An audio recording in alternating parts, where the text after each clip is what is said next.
पहिलं सर्वप्रथम मी आपल्या जिल्ह्यातले नेते संभाजी भैया, तालुका अध्यक्ष पवार साहेब आणि दिगोळे साहेब, तसंच जिल्हाध्यक्ष दिगोळे साहेब आणि बसवराज पाटील जिल्ह्यातले अध्यक्ष, तर सर्वांना मी धन्यवाद करणार. तुम्ही एवढी मोठी जबाबदारी माझ्यावर सोपवली आहे आणि मी पूर्ण माझा प्रयत्न करेन यश आणण्याचा. सगळं धन्यवाद.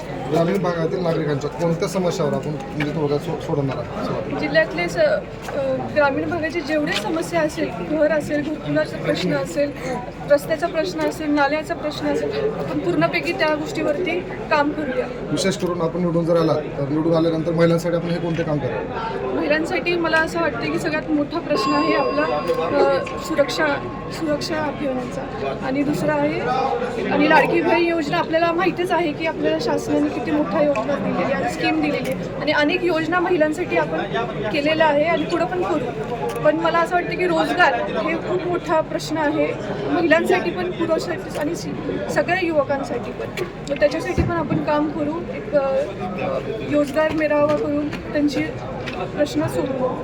कुठल्या गटाकडून आज आपण उमेदवारी दाखल केली? गटाकडून आपण उमेदवारी घेतलेली आहे.